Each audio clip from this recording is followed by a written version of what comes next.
And it's not, and some of them are like, it sounds like he got money. And I'm like, I don't fall like that. They was like, it sounds like he got money. Like, but what do I do? Like, I'm a teacher. Right. And I was like, it sounds like he got money. Wow. No, yeah, they was like, oh. Well, I had one girlfriend, she's single. She was like, he married? I was like, he watching the video. And she was like, oh. But she was like, okay, he has money. I understand. It helped. She said, I understood like the man perspective. Right. But then I have a girlfriend that's married, and she was like, it sounds like he got a hell of a lot of money. I was like, I'm not in his business like that. I know he's a business owner, and he's our financial guru on our podcast. And she was like, yeah, all these trips, and you going shopping. She was like, she got that from the podcast? Huh? She got that from the podcast? Just not in a bad way. Not in a bad way. Like the trip, or was it some video she was watching and she picked up? She was watching. So I sent her a piece of the interview. Okay. So I must have mentioned it somewhere. Yeah, I haven't released this yet. So I said, hey, look at this, and you in your financial situation, like, what else would you want to know? And so she was joking. It wasn't like, oh my gosh. Like, no, I didn't take offense. It's no, I struggle with that because I mean, yeah, you like I told you before, nearing the first million in net worth, but how we've done it, it's not like most people. So most people might go in on one particular asset. How we've done it, when I figured out earlier was, I mean, we need kind of equal portions. So we have stocks, we have real estate, we have cash, and we make good incomes when we're working. So it's just allowed us to be comfortable because my wife, she don't care about the investment. She like, we'll be fine. She care about spending time with family and all that type of stuff. So, I did not show them the first video where you explain that, like the first podcast video that we did before we started the series. You did explain how you got into the situation that you are now in to be comfortable, but you didn't start that way. But no, I mean, it's good to know because, again, everybody, you know how this stuff is. Everybody doesn't look at the whole picture. They pick up what they pick up, and it's just that impression. But my wife has said that she was like, you don't realize, but this is, I mean, after you done certain well, you can kind of lose touch with the struggle or the triumph. And I'm like, well, no, but yeah, that's the facts. And that should be, because isn't that what they call the black tax? Like, your expectation is that you're supposed to not keep moving forward and the other people down here. Well, yeah, you're moving forward, but like I said, for her, if she's listened to me, she wouldn't believe that, oh, he works 4 jobs. Or, oh, he, say he started off making 30. He taught. She wouldn't believe that because she like, well, how did he get that? Well, there were a series of things that occurred from a career standpoint, and just my knowledge base. But she's not seeing that. She's seeing me as, well, does he still work for a job? Yeah, I work at the Y. I do reffing. I mean, when I didn't have my career, but yeah, those type of things. Yeah. I'm on pause from that, but I still work at the same capacity. It's just I'm not in the trenches, like going from Amazon to serving at a table. Although I would, to reach my goals. But that's the part that people might miss because they're like, oh, he's not grinding. Well, no, I'm still grinding the same. It's just when you put time into skills that can be valuable, well, you make more. and when you make more, that's just how it is.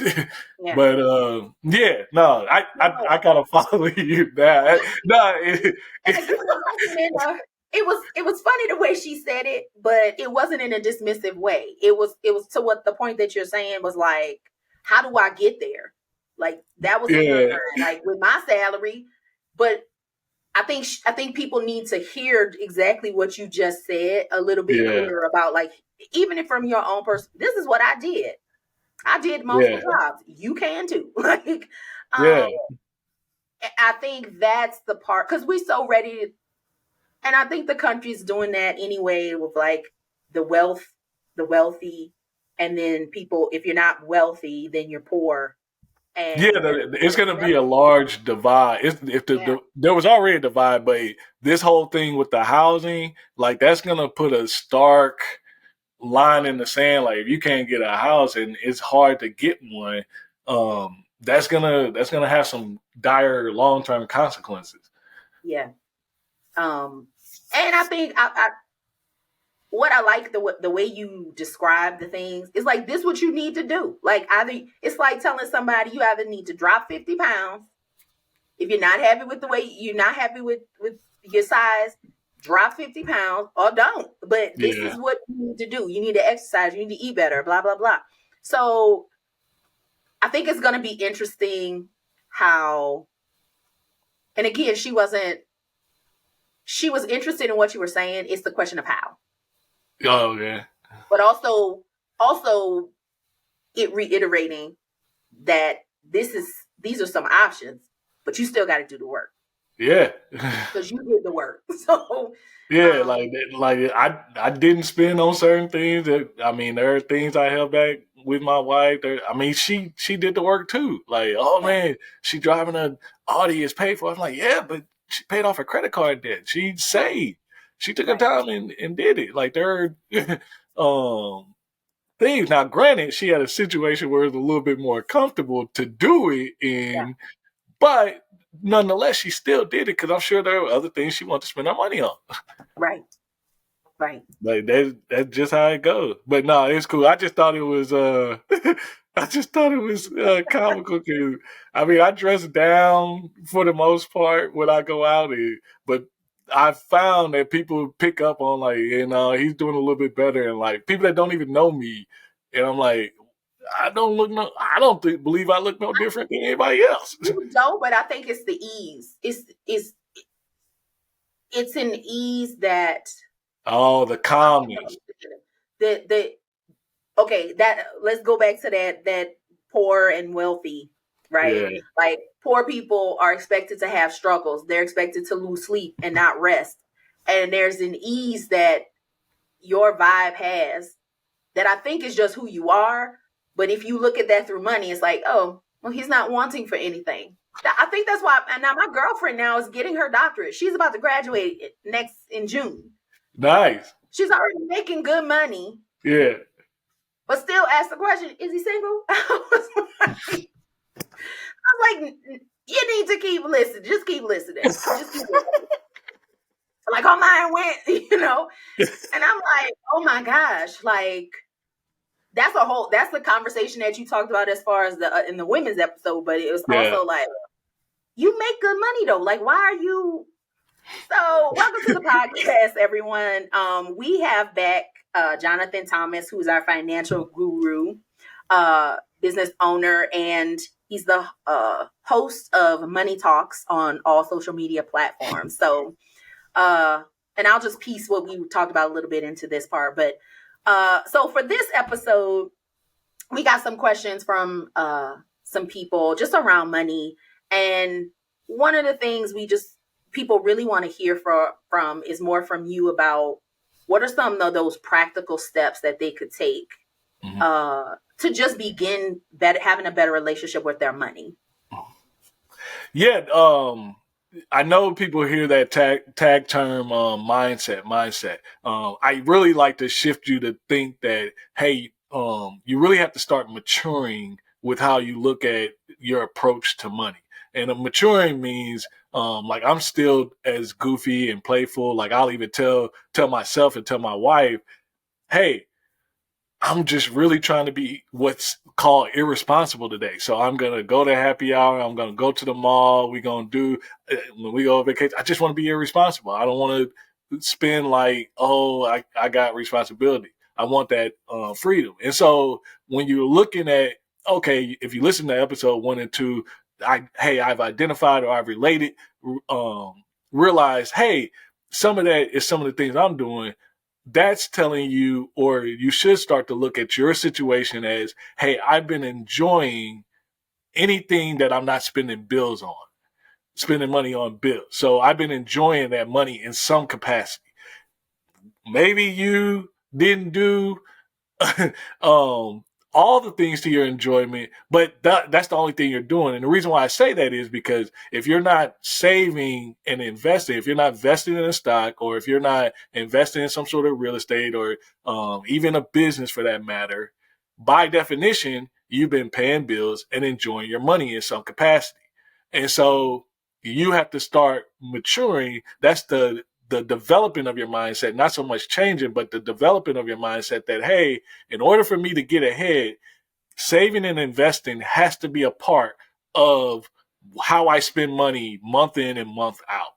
So if I can do that, you will start to bear the fruits after 6 months, after a year, after continual progress with that. You will bear the fruits and the benefits of the savings and investing, because you'll start to relieve some of the financial pressure. But the developing is, hey, okay, what am I spending money on? Or what are things that's standing in my way right now? Well, I can tell you, for most people right now, target target number 1 and 2 is credit card debt and car loan. If you can get rid of those two things and learn how to, okay, if I'm gonna spend on the credit card, the money better be in my account right now so I can pay it when they post the account in 2 days. Car loan, I don't care how you got into it. You might already have one. You might have a lease. If you have a lease, you need to start thinking and preparing like, okay, what will really set me up? Well, if I can have a car and I've kept it for at least 10 years and maybe only paid for 3 to 5 years out of that 10 years, I'm going to have, by definition, extra money that I can now save and invest. So one of the things, I've had a lot of cars, but I've only had, out of, let's see, 8 cars. I'm 38, so probably about 8 cars. The last 2 cars I've kept for probably a total. Well, the one I have now is a 2012, so I've kept it for 8 or 9 years. The one before that was about 11 years. Both of those had car notes. I paid them off. They're durable. They're using. Like, even at the point with the car I have now that I'm like, okay, about 50, 60,000 miles, I probably need to think about something else. But I don't like car notes. I literally do not like car notes. And when you've been living so long and figured out how to live life without a car note, but my car is in very good condition, new tires, engine runs, not an issue with it, that frees me up money that I can save and invest. So even if I had to buy a car right now, I could go buy the car I want in cash. Some people, you may agree with that. I don't. I live by a philosophy that my life, I try to keep things simple. I try to cut down on the bills. What's the next thing I would do after I target the credit card and well, with the credit cards, I would target that a little bit different than the car. I would begin looking at, okay, first, don't make the mistake of spreading your money out with your credit cards. You need all your extra money going to one credit card at a time. It and the credit card, you take this card by card. So I want you, when you say, hey, I got a Capital One card and then a credit union card, if you say, hey, I'm finna pay off this Capital One card, I want you, when you decide that, to call Capital One and say, hey, I'm looking to pay this card off. I know I'm in credit card debt. I don't want to close it, but are there any programs or any help that you can give me to assist me in trying to pay that off? On the banking side, that could look like multiple different things. That could look like they refund some of your interest a couple of times a year. That could look like they change the interest rate. That could look like they put it on some sort of, they lower the interest rate. So there's a lot of different things they can do. So as you're throwing money at this debt, it's helping you get further faster. Even if you didn't do it, it's not a crime. That's just more of an efficiency tip. Yeah. I'm pretty sure people are going to be like, what? So you can call your credit card company and negotiate interest? Yeah. So a good example, again, every credit card company, what they can do, I just want you to understand, may be different. So Mm. when I did it, Capital One, for example, and I still had that card, when I had credit card debt, they were refunding my interest 3-4 times out the year. That helped as I was making payments to bring the balance down a lot Right. quicker. I put it out on my social media page, and people were calling Bank of America. They refunded interest for them. Things may have changed, but my point is something could be done that can just Yeah. help you as you go along. My wife, she had credit card debt when we first got together, and I told her, "Hey, call them first." They put her on a plan where they locked down the card. She wasn't using the card anyway, but they put her on a lockdown card. I think it was like 12 months. They moved the interest rate from 20 something down to like 3 or 4%. And so Mm. all them payments she was making, she ran through that debt a lot faster than if she just was just paying extra. It's just an Yeah. efficiency tip. If you don't do it, it's not a criminal thing. It's just one more extra helpful thing you can do to help you get through the debt a lot quicker. Yeah. But that's what they can do is going to be different. Just to keep your mind open, that it's going to be different from institution to institution. But my point is, Right. they likely can do something. That's the Yeah. point that you need. They can do something. And Mm. so getting control and learn how to basically only spending money that you actually have and that's actually designated for those whatever you're purchasing, or even if it's expensive, you don't buy it until you have the money for it, allows you to strengthen how you control your money, but then also be able to move forward a lot easier, because once you pay for it, that's done, that's over. You ever been on a vacation on a credit card and you went in June, but you still paying in December? Yeah, that's not fun. Yeah. And while you do that, it'll stack up to at some point you'll be cut off. And in this environment where there's always that time where the economy is going to turn and you never know when that's going to happen. What does happen during this time is not only do they limit your access, limit your ability to get new credit, but they also, what's going on in the economy right now is they limit some of that access if they deem you a little bit more riskier because of all the Mm. layoffs, because of all the things. So you might have had a $16,000, $17,000 limit. Now they didn't move that down to 5 or 6 because they just want to limit you doing something that limit money you spending. Even if you don't have any intention, they just want to take that off the table. So Oh. really focusing on that credit card, really focusing on the auto loan, never having an auto loan, that never buying a car that's more than half your income.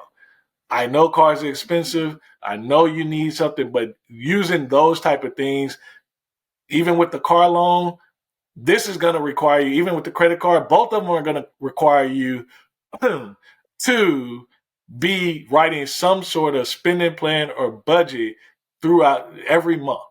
With the car loan, how did I get ahead? How did I pay a 5-year loan off in 3 years and not spend extra money?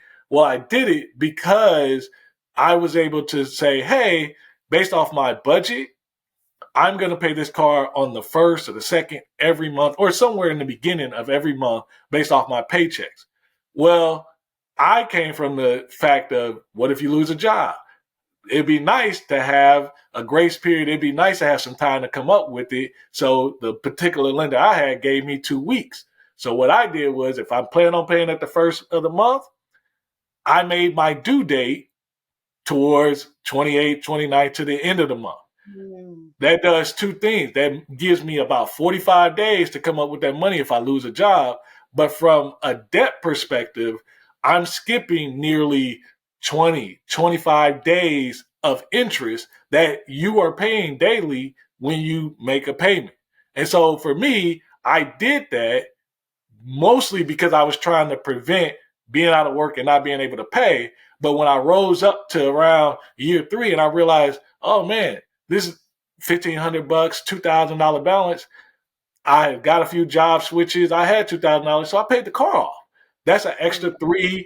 315 every month that I now get to keep. But it was a 5-year loan. I never paid extra on it, but it's the daily interest that's charged. I got to avoid a lot, and that means a lot in the long run as you're going through these things. setting yourself up and knowing how to set yourself up is going to be important so that you can get yourself out of your situation. Because, I mean, truth be told, what if you make an average income and you really can afford to live and you don't really have the extra to pay? You got to know something, and you got to use some sort of resource to actually get yourself ahead of these debts. Otherwise, it's just going to compound on you. Yeah, I love that. Because that's doable. That sounds like it's just phone calls. It's just a phone call to see what can happen. Well, first, before that, is being honest and saying, this is my situation. And Yeah. I remember when we had our first interview and I had talked to you and you had said something, and I went and I called, still being laid off. My unemployment was like drying up. And money wasn't coming in as frequently. And I called my car company and said, look, here's my situation. Now, I had never missed a payment throughout the time, and I'm almost done paying it off. This is my last year. And it's like, okay, I can't lose my car. Yeah. Because it's helping me to try to find work. But I called them and say, like, look, here's my situation. And no, I take that back. I missed one payment. But they were still willing to work with me and say, or I had a late payment, but they were still open to say, okay, let's work. Here's what your options are. Which one you think may work for you at this time. And so they helped me, and that has been beneficial until I was able to get the money. And now I'm getting to a point where by June, I'll be able to pay off what's left. Cause I got a little bit under 5 left. That's phenomenal. Yeah. A lot of people, like, with your finances, as far as I know, people have said, oh man, I'm coming to the bank. I'm coming to y'all because I got my car loan here and I got this and y'all supposed to help me. Well, a lot of times you're not getting help because of when you ask for the help. You ask for the help after you're already days late. When you're that far, there's little to nothing any bank, and I've worked at banks, credit unions, all that. There's little to nothing they can do because the damage is already done.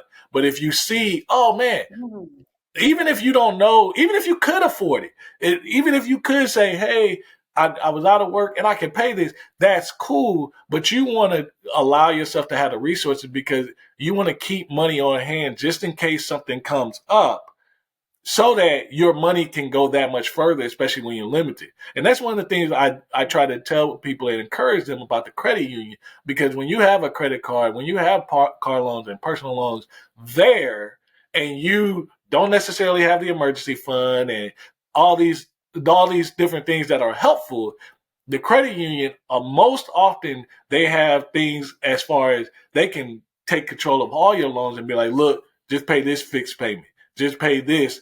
What can you do? You know what I mean? When can you start to work with you? Because they're a lot more community based. But in general, if any bank that's lending you money, they're lending it with the idea that at some point throughout the term of this loan, especially the longer the term is, there's going to be a job loss.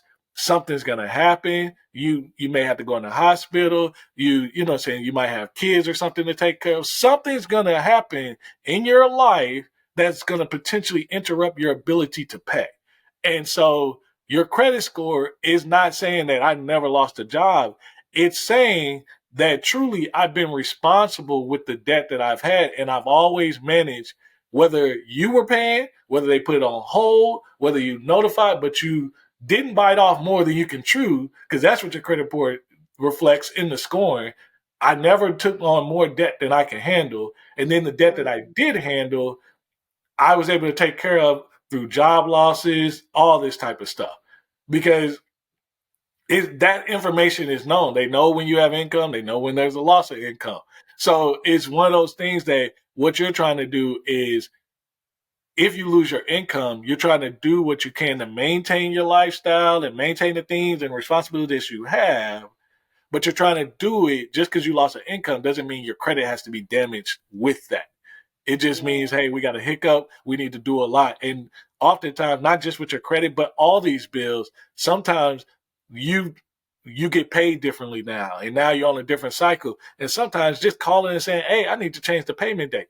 People do that all the time. Those are things that can help you manage your expenses a lot better throughout the month, just by, hey, I'm going to change the payment date. Or with a lot of these credit unions, even though they may charge you a fee, I may need to skip a payment or something of that nature. Not something I would advise, but when you get down to it, you need to recognize that, hey, I'm in a situation where I can't necessarily meet my need. Let me call before I'm late. Let me call before it's the due date and figure out what are my options. That's how you start to figure out how can you move forward. Because if your only option is, well, I got to pay it and I'm not working and I don't have no leads, well, that kind of sucks. That's not giving you any type of anything you can do to move forward. Yeah, I love the way that you said that, because it's more empowering. I mean, I've been in that situation, as many people have, and I'm learning how to become more financially mature, where it's like, you can't squeeze blood from a turnip. I'm just, we just gonna ride it out and now get it on the back end. But that, like you said, it really damages your credit. And there's a lot people don't understand about their credit, and how this number really gets, I guess, or the numbers get calculated. Um, what would you? I'm just curious. This is kind of sidebar, but what do you say to all of the Credit Karma and these other things? Like, so Well, I have credit cards that will give you a score, but the right. score is not accurate compared to the 3 credit unions. Okay.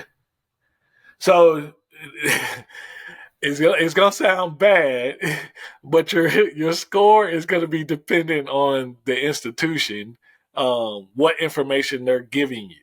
So Credit Karma, I use Credit Karma, but I use Credit Karma for credit monitoring. So if somebody pulls my credit or if there's a breach or something, they're really good. It's a free service that they'll notify you very quickly. You're getting the email, you're getting alerts on your phone very quickly, like, hey, this is what's going on. They're not good in the credit modeling as far as getting you a score that you can actually give some direction to. So all the credit, the FICOs and things that banks are a little bit better because it's an actual score. But the only thing is, depending on where you're actually going to solicit credit from. So if you're at a store or if you're at a car dealership, there are TransUnion reports, but there are, I believe now, up to 11 versions of that credit union report, or I'm sorry, TransUnion report. And so each version has a different model by which they have things that are important. So TransUnion Model 8, credit collections, all that really factored into your score. If you come to the newer models of 10 and 11, hospital bills collections under a certain dollar amount don't matter as much. So it may be giving you a score, but you can really only take the score as kind of a direction or kind of an indication of the ballpark you're in. If you're a 720, you're in the 700 somewhere. You know what I mean? That's all you really need to be aware of. But if you're talking about this thing is giving you a 680 and you pull your credit and you got an 800, that, you know what I mean, that's a huge disparity because of where they're pulling their credit information and what credit information they're pulling, because that's going to tell, based off what's on your report, what they think is important for that particular report. But typically it's more like some of the scores I see is like 773. Well, I know I'm an 800 because 805 or something like that. That for me doesn't matter because once you get typically over 750, all the rates are the same. And that's all ultimately what you're trying to figure out. If you're over 750, you're going to get the lowest rate possible. Even if you're 800, you're still going to get the same rate as a 750, but the 800, they might be less paperwork, or it might take less time for you to actually get the loan because they know you. That's what having good credit means. There's less questions about you. That's all it means. Like people 800s, people don't like typically lending out money for cars that are 10 years old. If you're 800, oh, I'll lend it to you if the car's 12, 15 years old, because I know you're gonna pay. They're not Right. they're not questioning that. So 750, they may look into it deeper, try to have more reason, or if it's a second car or something like that, they're going to look into it a little bit deeper. But in general, 800 just means you're not getting a more special rate than a 750, especially in a house. It's all the same. So once you Wow. understand that, then it's a thing of, okay, oh, my credit score is 720, but it might be 725 when they pull it. Okay, it's the same rate. But if you're talking about, oh, this thing is still telling me 680 and I'm actually at 720, that means it's lower. Or the opposite. I thought I was 720, but it's Yeah. really 680 because something just reported. Because depending on when they pulled the report and what that information was, that's what they have to go off of. So the banks usually provide something. Those are actual credit reports, data that they pay for. They are very accurate. It's just the question that you want is not necessarily what report they're pulling from when you're asking for credit, car loan or whoever. But what you want is what model are you pulling? And if you can get them, if they'll tell you or share with you the model, then you can actually go to TransUnion site, Experian site, and just go look at that model, and it'll tell you what's your actual score for that, and you can make a more informed decision.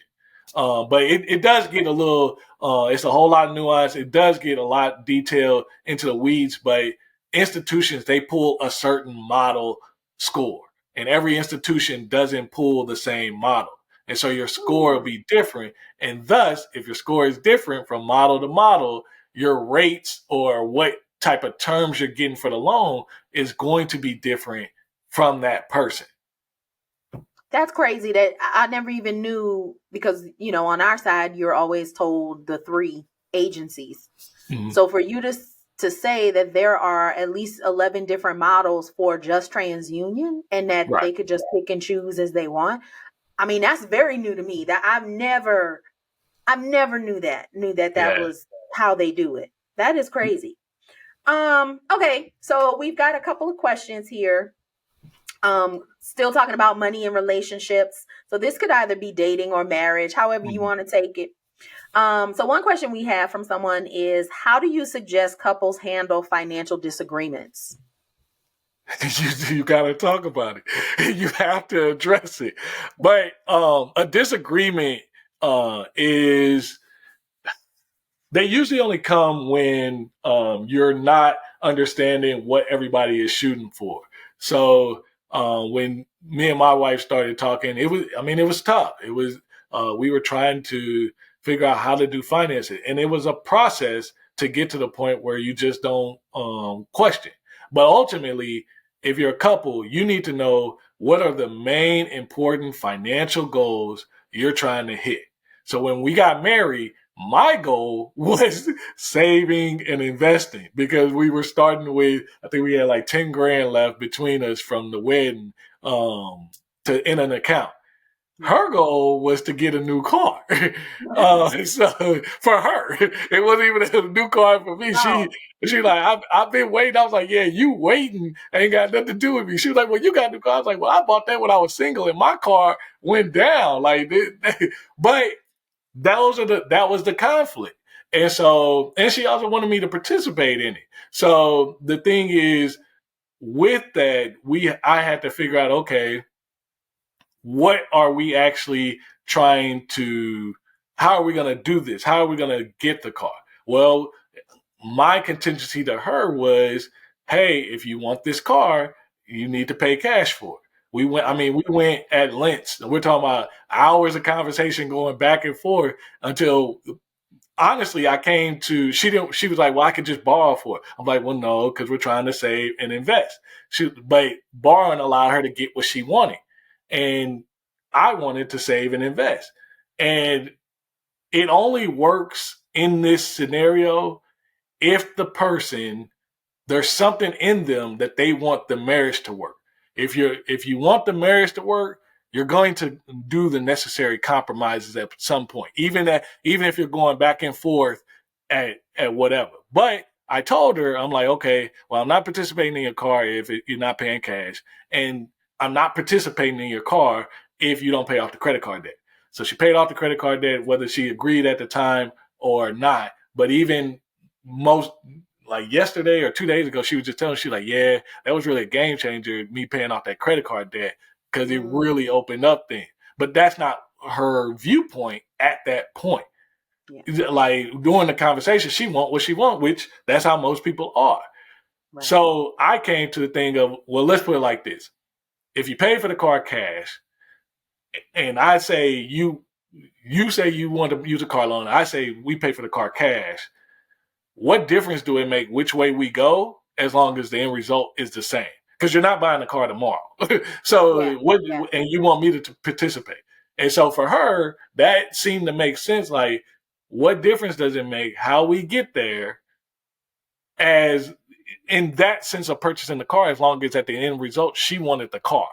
So that was the thing of it wasn't nothing wrong with her car. It wasn't no sense of urgency. It was just getting on the same page. That worked for us. Now that could have worked against me, but she was again willing to at least be like, okay, I want him to participate. I want, you know what I'm saying, these things. And as a marriage, she respected the fact that she's not going to buy something and I'm not okay with that. We have a $500, at that point, we had a $500. If you're going to spend $500, hey, send me a courtesy text that this is about to go out. Yeah. Just a courtesy text. You know what I mean? What I didn't know, the indirect benefits of having that $500 rule, was it was going to start the conversation of just anything that we purchasing. You're just letting somebody know without any defense in the conversation or any shame or any judgment, either from me being in money or her. So the thing that comes down to it is, this is what I was trying to explain in the guys portion of the podcast, and you really got to go watch that series, is guys, women will follow what you're saying. But time can either help you or it can hurt you. And if what you're saying doesn't work, it's going to be harder as you go along. So I knew what I was saying was right, and I knew it would work out. Because, I mean, you don't have to be a huge genius, but if you don't have credit card debt and you pay in cash, you're not really going to be into too much trouble. And you're also going to have more money. What I didn't know is how much more, and raises and promotions and all these different things that would have occurred. I didn't know those things, but all that did was accentuate the base direction and leadership that I was trying to have. Was, we're doing this because this is what is important for our household to be fruitful and work. Yeah. And so for her doing that, the first thing was, I told her, call a credit card company. That worked. In a year, she paid off the credit card debt. That worked. The next year, she had enough cash to go pay for it. That worked. And still had money left over. So the point I'm saying was, even if she wanted to disagree with my leadership, because I'm making less money than her, you know what I mean? Why would you want to listen to me? You've done pretty well. And she knows I'm smart about it. But the fact is, we're talking about things she's lived it out in a 3-year span of time in huge chunks. Like, you're talking about the average person ain't touched 20, 30 grand. So to have that sitting there, now you're like, well, I can't really argue with what he's saying, because I might not like it. And that's where she is now. She's like, yeah, I'm at the point now where it's not that I don't want to listen to you or anything. It's, I know you're doing the right thing. It's just, I don't want to do the responsible thing. And I know it work out, so I'm gonna be bad right now. So those are things that as a couple, you have to have, okay, this is our goal. And you have goals as a couple. We meet every year. There are goals individually.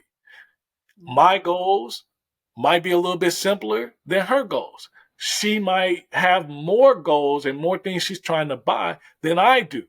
But I don't change who I am, and I don't change that I just want to save and invest, or I might want this one thing and she got a list of 6 or 7 things. But I don't go out and try to find 5 more things. It's just, okay, this is the goal. As long as Yeah. everybody's getting what they need and desire out of a relationship, what matters? That's why I don't like the whole framework of the 50-50, because I'm like, it's never gonna be 50-50 because we all got Yeah. different needs. And that's the Yeah. thing of, as you move forward as a couple, again, there has to be an undertone that, hey, we want this marriage to work. And if you want the relationship to work, oh, you're going to have to compromise and you're going to do some stuff and you're going to take some things on the chin that you necessarily don't want to agree with. She took Yeah. out a little bit of a car loan when she did buy it, even though she had the cash for it. But what I didn't anticipate is how hard is it to release that amount of money at one point. That's a Yeah. difficult thing. Just as difficult it is to save it, it's difficult to just watch 30 grand, even though you got money left over. It's just difficult to watch that, and so that's a maturity Right. aspect that you have to grow through. And I had to be okay with, like, okay, she took out a car loan. I think it was 6 year loan. She paid the thing off in a year. You know what I mean? Like, she had the money, and Yeah. she wasn't even paying it out of her budget. It was coming from the account.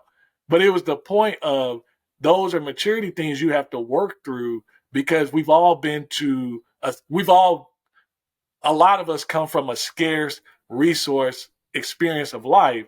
And so it makes Yeah. it difficult to do and progress. And this is part of the development in order for you to progress, so that when you have wealth, it doesn't go all these different places. But Right. the simple answer is, you got to have goals, and you got to be willing to talk about it, and you got to be willing to compromise, and you got to understand that as you have goals, everybody's goals ain't going to be the same.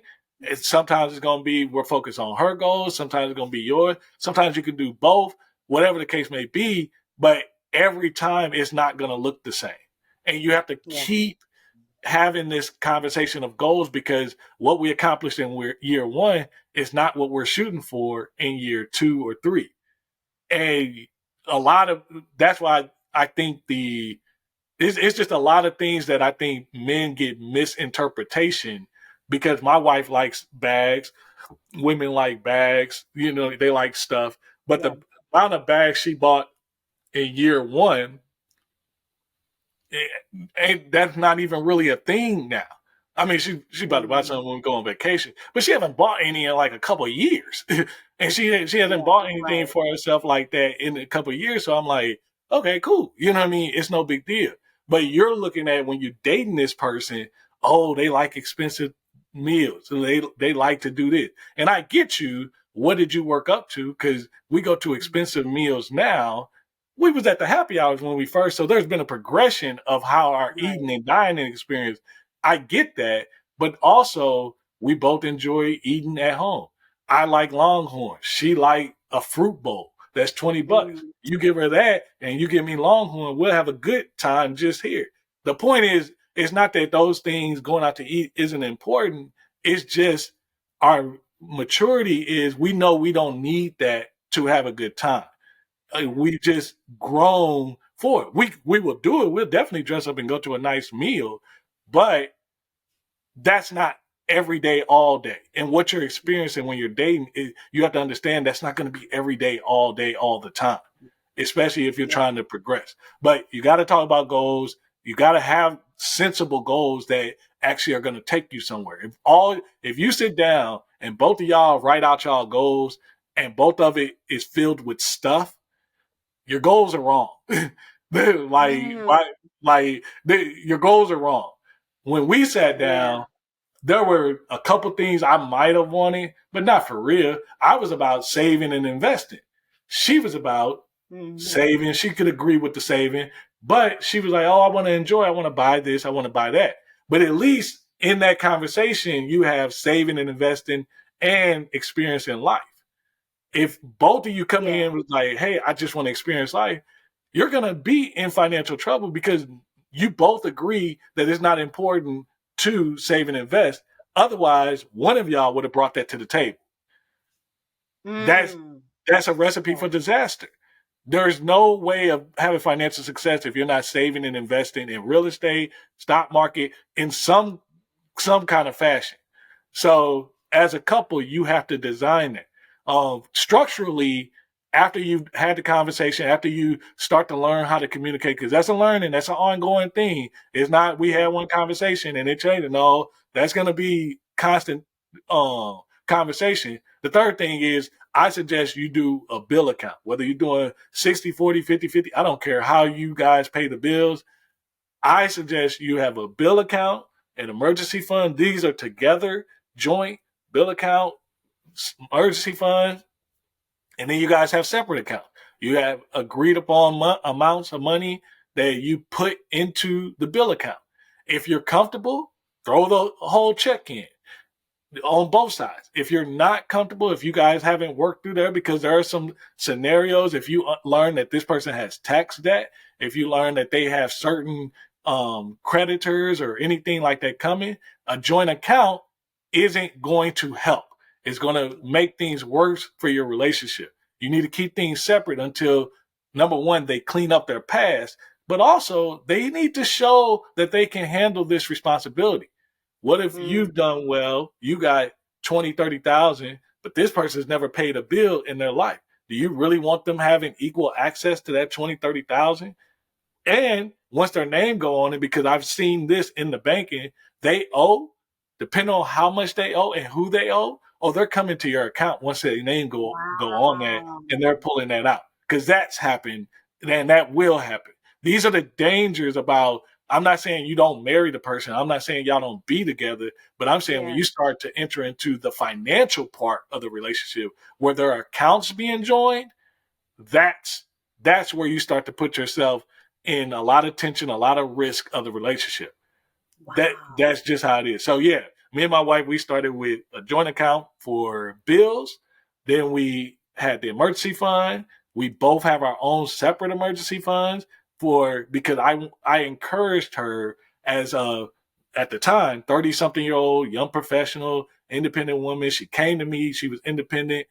She has to have a certain level of independence from me. So I needed her to have 25,000 sitting there because I had 20 something $1,000 sitting there. I had saved over that couple of years to have that. And there's a certain amount of independence that helps you as a couple, so you don't feel like, man, I'm asking this person to do whatever. No, you still have some independence in the relationship, and that's I I personally think is it's healthy. But Yeah. entering into those banking relationships, so after you cross the bridge of bill account, separate accounts for spending, emergency fund, the third account you need is a joint brokerage account where you're both putting money in, investing, because that's the commitment. That's one commitment. I want you to have individual brokerage accounts. I have a 401k. She has a 401k. She has a brokerage account. You're doing things together, but you're also doing things separate, because if you met somebody, and we got, again, my wife, she was 34, 35. I was 32, 31, something like that. When we got married, we both had all these things before we got together. We had a brokerage account. We had 401k. So we just went out and got the joint stuff so that we could do business as a couple. But only thing, as far as individual accounts, we just made each other beneficiaries. That was, I mean, there's a lot of bank accounts. There's a lot of movement. Yeah. And then on her side, she had to change her name. Granted, she signed up for marriage, and that's part of it. But, like, you know what I mean? Logistically, that's a lot. And so I realized that a lot of people go hard and be like, no, I need to see the accounts. I need to see all that. I was like, well, no, I don't think you need to see all that, because people can judge and they be like, I wouldn't do that. Well, yeah, of course you wouldn't do it, but they do it. So that doesn't even need to be a discussion. But what does need to be a discussion is, I know what her account balances are. She knows what my account balances are. There's no surprise. She knows where my accounts are. And that's a repetitive thing that we constantly have to bring up. And especially now with the baby, so that if something should happen, you know where to go. She knows my password. She knows, now she just particularly doesn't want to use it, but nonetheless, she has access to the information.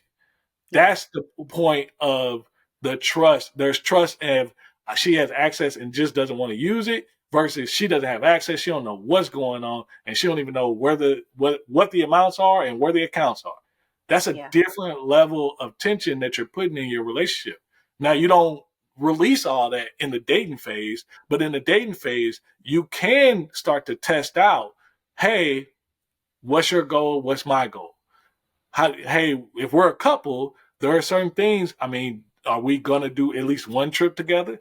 That's a way to figure out how we're going to compromise, where we're going to go, how much we're going to spend. How are we going to spend? When me and my wife were dating, I only had a $500 limit on my credit card, so I couldn't even book the whole trip on my credit card. So she had to do it. And then I had to pay her.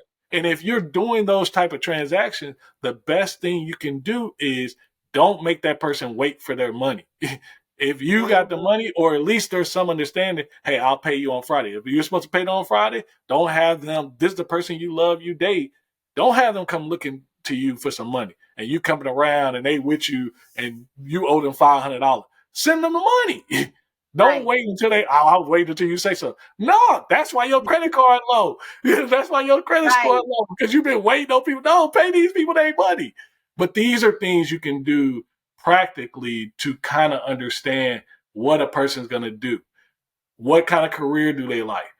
You can have a discussion about career, but true and transparently, Christina, what I told my wife I wanted to do when I started banking, that's not what I'm doing now. I've done it and I've done it in capacity, but my passion is to try to educate people. That wasn't nowhere near in there. The point is people evolve and you may not they may not be a businessman at first. When you start investing in stocks and real estate and you start to see how this all works with your taxes and your wealth is starting to grow, that may be the thing that turns the person's engine and be like, you know what? I'm interested in this type of business. I think I might go down there. But that's a development and a maturity aspect. And people mistake that for change. No, it's just a maturity aspect that they like, okay, this is another way to do it. But if a person is ignorant to any parts of that information when you're dating, they never invested, they don't know what their 401k is, which makes them kind of normal. Most people don't know these things. They don't know what a stock and buy, save. They don't know all those things. It'd be wrong to crucify them about something that they don't know anything about. The parents don't have it. They don't have it. They just know about trying to get through the month. These are things you have to be really, really tactical about what you're doing and understand that, hey, I got to be open when I'm dating people, especially now. You can do that, but you can do it in a way that, okay, you might just uncover that their credit score low and you be like, well, I saved, I got 50 grand in the bank. Maybe you don't release that right away. You could more talk about, I think saving is important. And I think this is how you should save, and start to uncover why and discuss with them why they don't believe saving is important. Yeah. You can't change people overnight and you can't disqualify them because they don't, know what you know. Like that just doesn't occur. But hopefully those things at least will help you get started. Again, if you're in a relationship, you got to talk about your goals every year, all the time.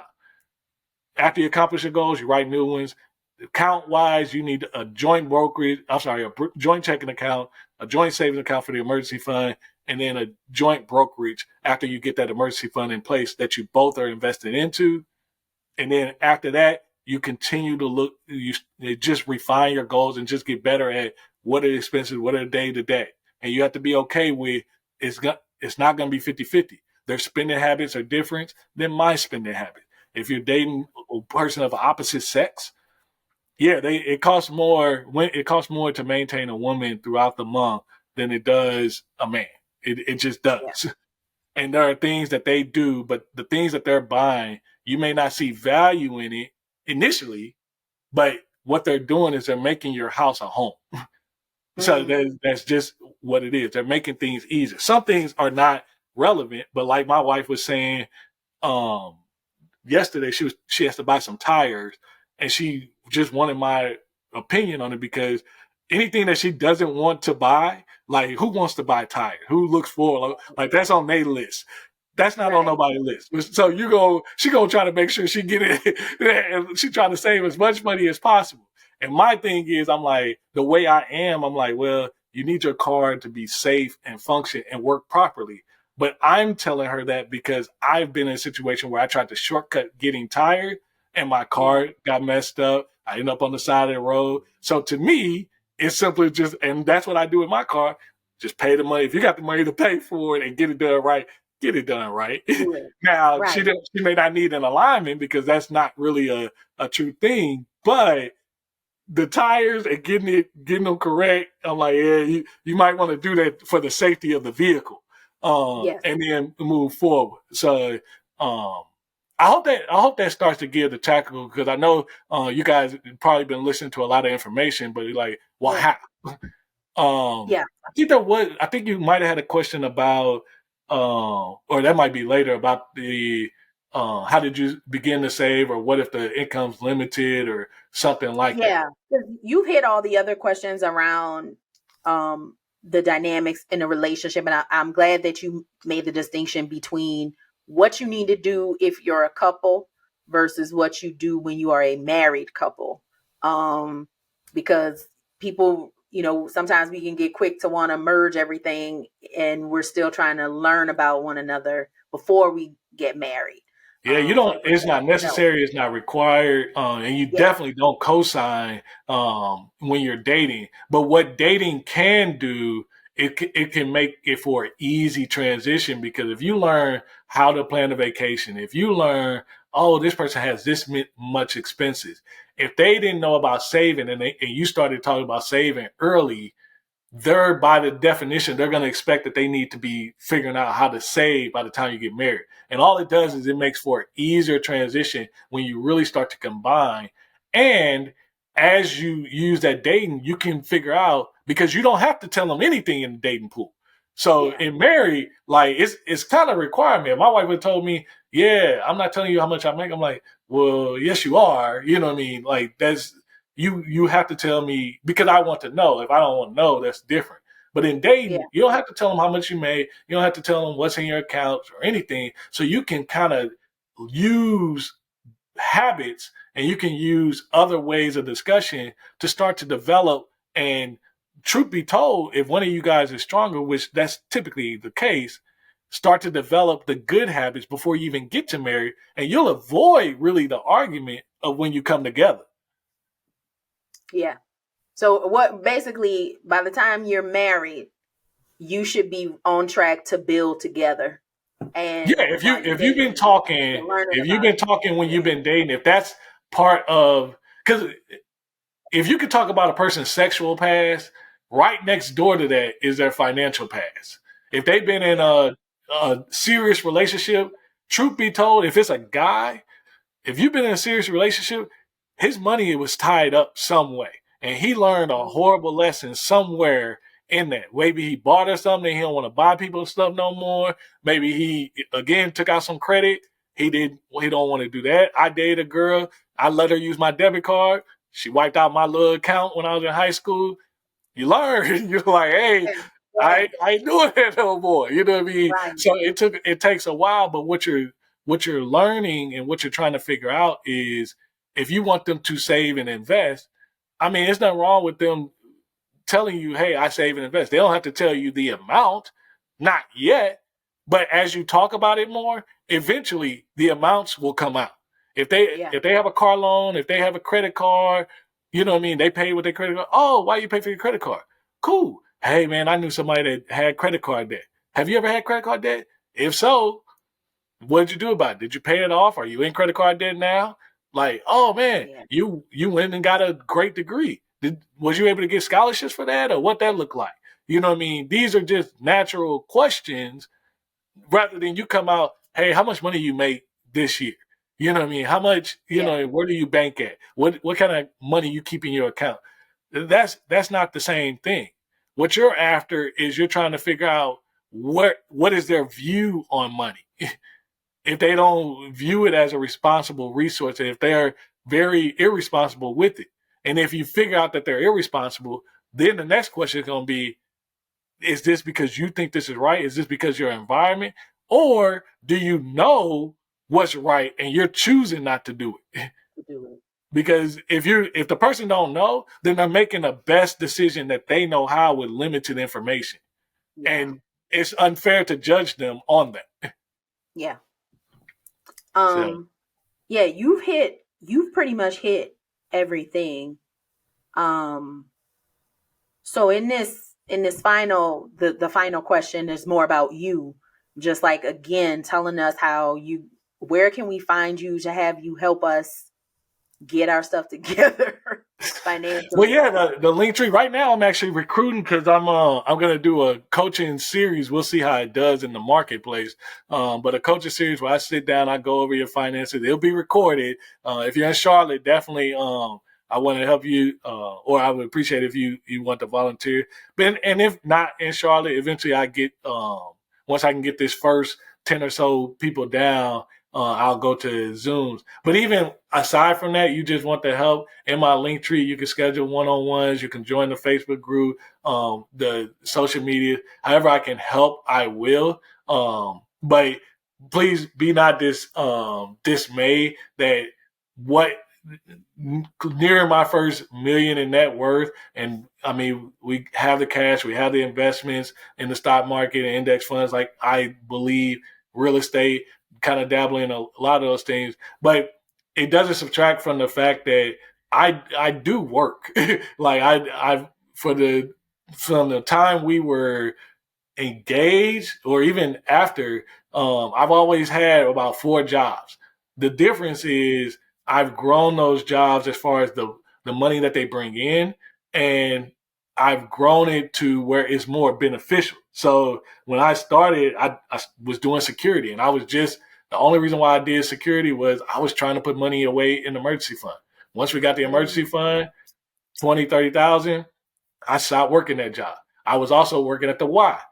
I was working at the Y a lot of hours. I promoted in the Y part time, but the Y gives me a huge discount on my cell phone. But then also a lot of their programs, the access to the gym, it makes a lot of things that we need free or heavily discounted. Mm. Then from the Y, I was recruited to do officiating. And officiating, umpiring, basketball, softball, baseball, volleyball, soccer, those sports, they pay a good wage. It's very, very flexible. I can do it when I want to, but that rate, and because I know how to do all the sports, and it's exercise for me and fun, but it makes 2,500 to $4,000 extra a month for 15 to 20 hours a week. And so what I have done was I realized my lifestyle I can do off reffing, even though from my career I can make over 6 figures.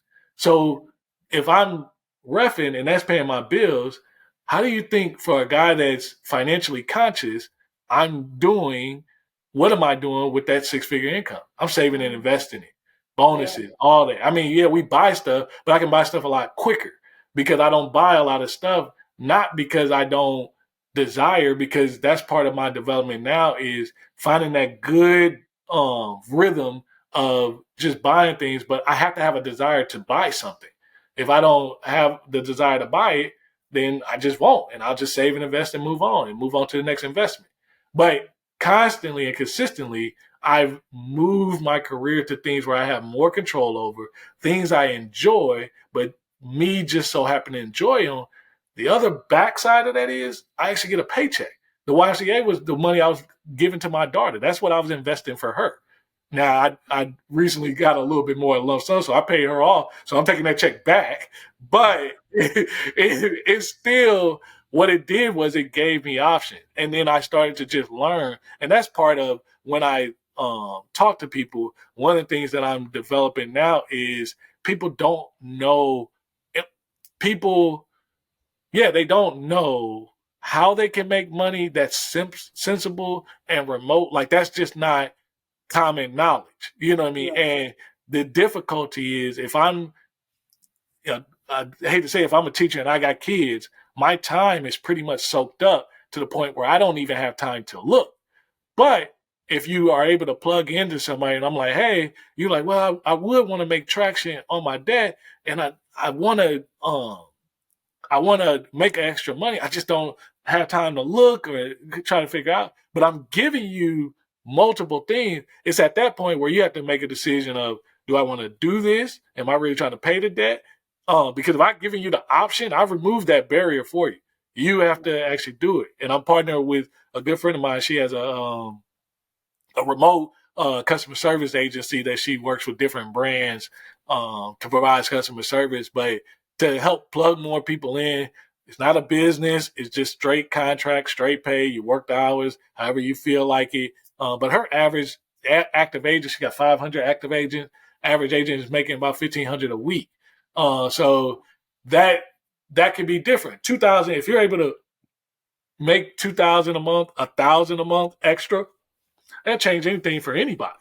So that's the thing. And also it gives you not just an emergency fund, but it also tells you, hey, if I lose my job, I have a backup plan. You know what I mean? Because I'm not solely dependent on this. And there's nothing wrong with that. There's nothing wrong with having just an extra set of tools to help you reach your goals.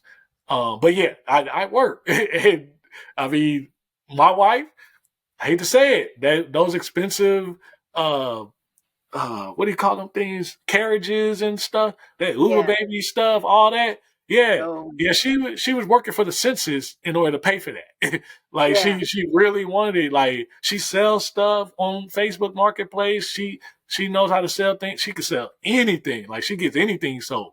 Anything she's not using, she tries to sell it, or she finds some way for her to get some of the money back before she gives it away. That's even helpful. You may not have time for that. But the fact is, we do work. And one thing that is consistent about me and her is, as I've grown in banking leadership, I've been able to help her with the tactical migration of how do you navigate an organization with compensation discussions, what is fair, what is not fair, are they doing things right, how do you tell, what do you need to look at, and consistently, me and her, if not once every year or once every 2 years, we're always moving our income up from promotion. That's just a natural. That's where we are consistently on the same page about. I don't check in with her about that. It's, oh, I'm going for this now. Okay, cool. I'm going for this. I got this coming in. That's how we operate, because we believe in career progression and we believe in maximizing our skill set. She doesn't work as much as I do. I work more, but I like to work. But if I'm a single person, that's what I'm doing. I'm not going to not date. I'm still going to date, but I'm going to be looking at, okay, why does a person think this way? And are they open to changing and learning something new that could be helpful? And if I don't know, maybe that's your first project together. Be like, hey, why don't we try to figure out this financial thing together? You know what I mean? So instead of the blind leading the blind and one criticizing the other, and y'all both in two mud pits. Right. Do you provide that as a service? Do you coach? Like, I know you've talked a little bit about some of your services that you do with your clients, but do you provide things like coaching for negotiation of salary, or how to help people? I can help you with all those aspects.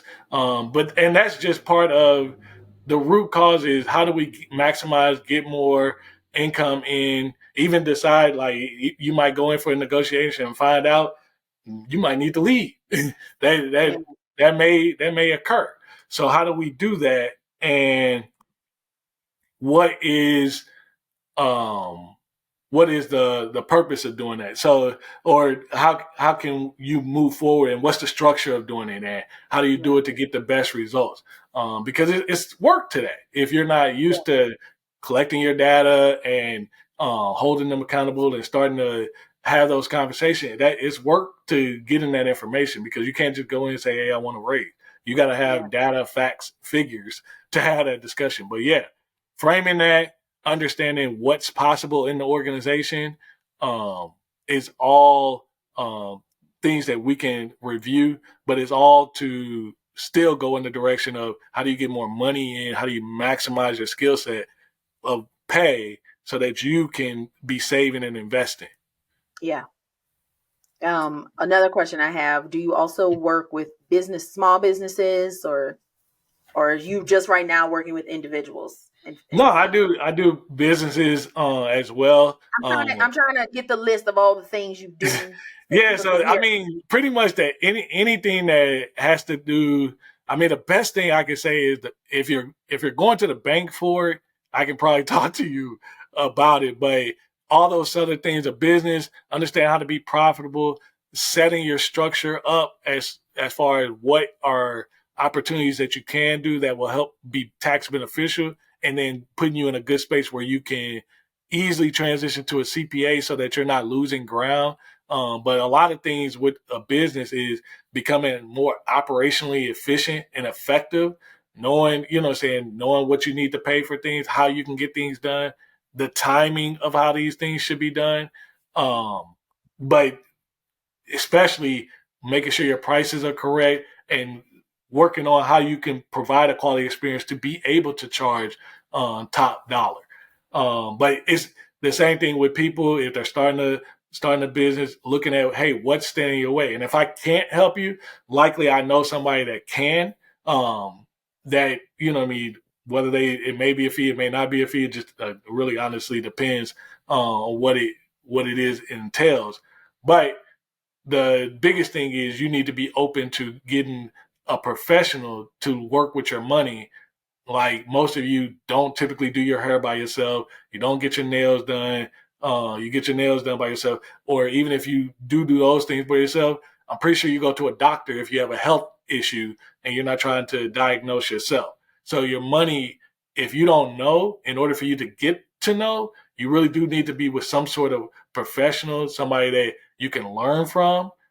That's where I try to position myself the most, but also understanding that I'm not trying to be in your life forever. If that's something you want, cool. But I do believe everybody can be equipped to make these decisions themselves.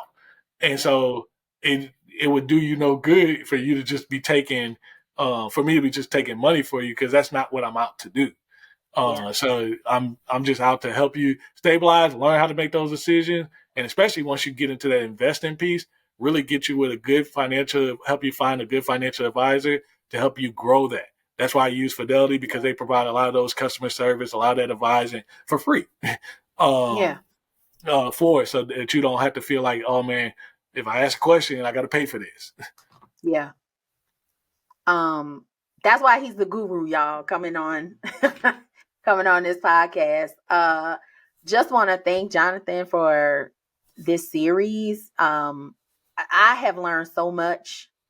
And I know everybody will, because I just think the perspectives you provide are refreshing, and it needs to help, especially Black people. Like we gotta get better connected with the relationship that we have with money if we want Yeah, our generations to have a legacy. And I don't think this is something that we can wait for other people to do for us. And so if we have communities that we are empowered to make our own financial decisions, will be that much better. And we can also support Black businesses at the same time.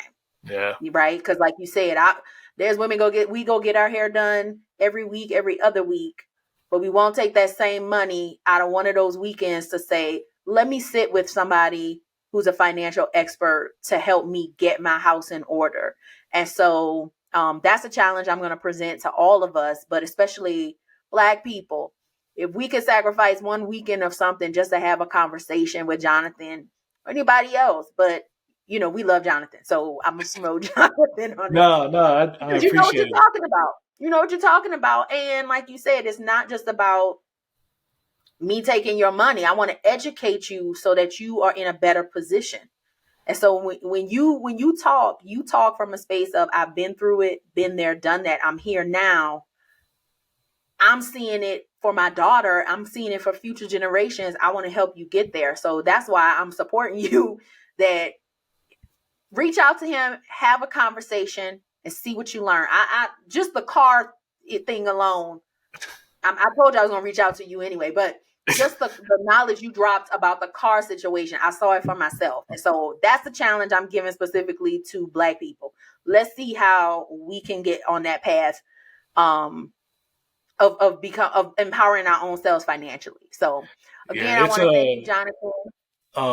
One last note, and I know Yeah. we got to jump, but one thing that people, you really have to understand, all this stuff is belief. Is belief. It's, do you believe that your life, not just your legacy, but if you had $20,000 in the bank, if you had the ability to pay for a vacation cash, car cash, do you believe you can experience life not with less stress, but it would be a better life, than a better quality of life than what you're experiencing now? Do you believe a person who lives who makes 100K lives the same quality life as somebody who makes 50K? Do you believe millionaires live the same quality life as somebody who's not a millionaire? The thing that you have to understand, if you can believe that, because you're going out buying cars, you're doing all these things, but you're following bad habits, because more and more you're seeing in reality shows like RHOA. I watched that with my wife. Kim got divorced. Their house was being foreclosed. Young kid on YouTube, about 35, 40-year-old Bobby Mowdy. He had 430,000 subscribers or followers or whatever. He passed. And he committed suicide because of the financial stress. But if you looked at his video and you looked at his house and you looked at the life that they had, you wouldn't necessarily believe that they couldn't afford it. And that's the thing, that so much is put in front of you, just like Kim and Tyrese and all these different people. So much is put in front of you from an internet standpoint that you believe that because they're sitting there, that because they're in this house, that they can afford all these things. And they have the money to pay for it, until you're in a situation right now where things aren't good, and you're trying to figure out, well, dang, if they're striving and they're picking up their heels trying to run their business, like I'm picking up my heels trying to run my business, well, are they really doing that much financially better than me? Not likely. Yeah. Because the true stat is only 8% of the U.S. are millionaires. So 92% are not. Not saying that they don't have no money, but 70% of that 92 is living paycheck to paycheck. So that's a huge breath to understand that, okay, right now, I mean, I have more time and flexibility to try to work as we're standing things up, but it's about helping you understand where you're at, move forward, and understand, yeah, it's going to be tough. And yeah, I'll even tell you, even after you get some money, life is harder, but you're right. I'm well rested. You know what I mean? I go to sleep peaceful at night. I'm not concerned about money. I'm concerned about things for my family, things helping other people not have that concern. I'm spending my time trying to help other people solve their financial problem. Yeah. So that's the goal. But you have to believe in the fact that, okay, if I put in this work, I'm gonna get something out of it. Because right now you're putting in work. I'm not doubting that, but what are you getting out of it? Mm-hmm. Yeah. Yeah. Just thank you, Jonathan. And y'all please share this series because it's off the hook. It's so much knowledge that's being dropped, and we can do this. We can do this. You can. So I wanna thank Jonathan again for being a guest and being willing to. We kind of did this series. It's like, let's just do a series, and this is what came up. So it's not gonna be the only time, like this one series down. We got some others that we're gonna plan. But just thank you so much, Jonathan, for your wisdom, for your passion. Thank you all for listening, and until next time, God bless. Bye. Thank you.